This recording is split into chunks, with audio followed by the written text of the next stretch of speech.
This is a seam ripper, and it has a pointy end and it has a ball on the other end and a little elbow with a sharp blade for cutting your threads. And in the wrong hands, it can be very dangerous, deadly even. So we're going to just put the little safety cap on it for now, and let me show you one of my other favorite tools.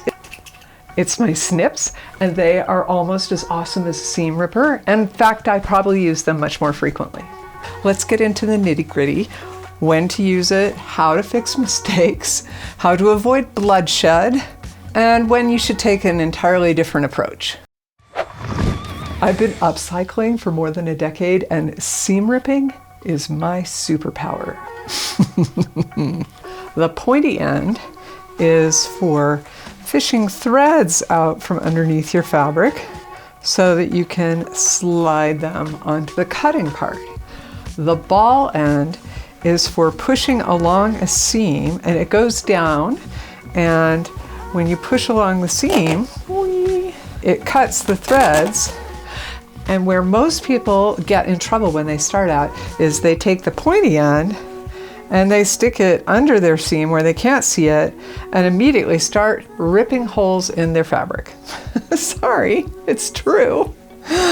The ball end goes down. It pushes the two layers of fabric apart so that the threads in between are what that blade makes contact with. So that's the purpose of the ball. It sounds so easy, right?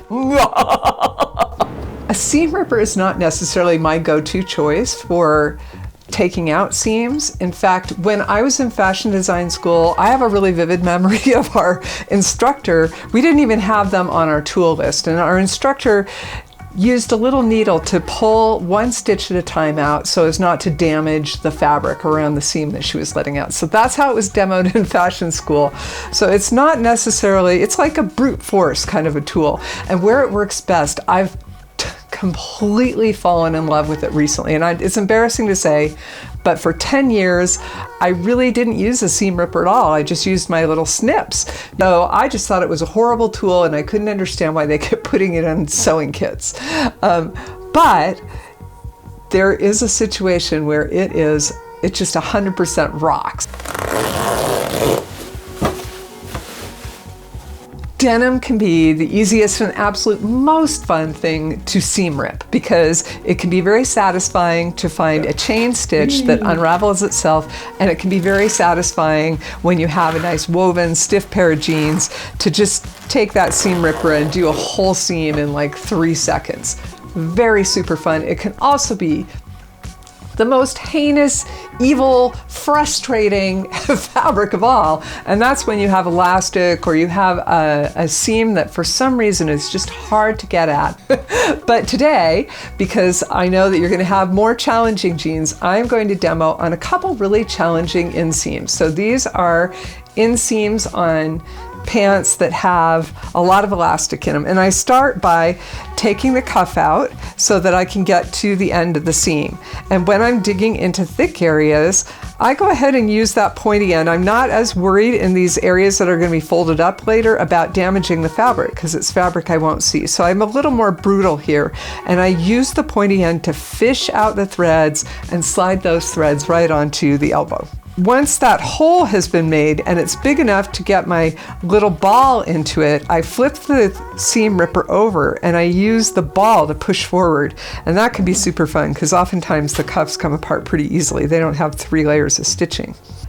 On one of the pairs of jeans I was working on, the stitching was so close that I could never get my ball underneath it. So I had to rip both pairs of threads at the same time, and that was super hard on stretchy fabric. My gosh, it took forever. And just a reality check, it's very easy to watch this little 5-minute video and think that your inseam's going to come apart in 5 minutes. Well, if you're lucky and you have some really sturdy denim, it just might. But it can take an hour, hour and 15 minutes. The more patience you have, the less damage. So that's my first tip for no bloodshed. So aside from patience, the other thing you want to do to avoid the bloodshed is really point that pointy end of the seam ripper away from your hand. Do whatever you need to get your hand underneath it or around it. Don't aim at the tender part of your hand between your thumb and forefinger. So when you're trying to find a chain stitch, first of all, it's good to recognize them. They lay kind of on top of the fabric, and there's usually 3 strands wrapped around each other.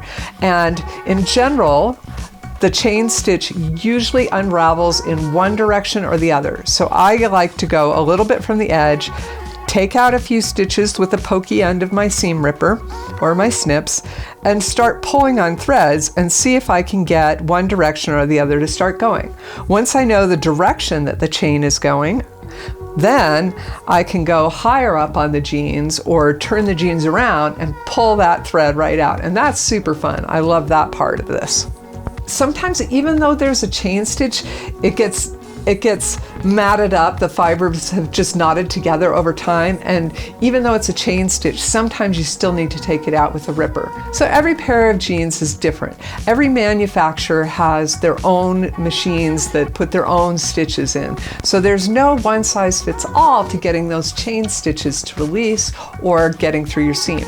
But there are some common things that we see, and the overlock stitch to finish the jeans is super, super common. And the fastest way to get this part out is to trim the top of the thread off. Rather than use the seam ripper, I go at it with snips. And I'm perfectly fine with taking out an 1/8 inch or something like that, because when I sew them back together, I'm going to use the old seam lines as my guide rather than the edge of the fabric. So I'll still have essentially the same size jeans if I'm careful about lining up with the old stitching. In the areas where you do accidentally poke through, my first bit of advice is don't keep working in exactly that same area. Go a little farther along the seam and use your pointy end of this to find a few of those in-between threads and fish them up until you can make a knot that's small enough to put your ball in, and then aim your ball towards the mistake you made that's like 1 inch away. So you're going towards the mistake instead of trying to pull away from it. And that way you can come back to it without damaging it further, and then you're able to turn around and you're working in an area where things are already going right. You have a couple options for dealing with it. One is just, if that mistake is on the seam line or inside the seam, is just to sew your seam a little bit deeper when you put it back together. The other is to patch the area, which you can do with a little bit of interfacing or a zigzag stitch back and forth a few times over a little piece of denim. And there you go, a completely ripped seam. Now, if you want to know how to put your jeans back together after you've embellished them or patched them or done whatever it is that you're going to do with them, then subscribe, because I plan to make another video on the 3 key things that really, really help that process work out well. Oh, look, I just found a new use for the seam ripper. Hang nails. Great.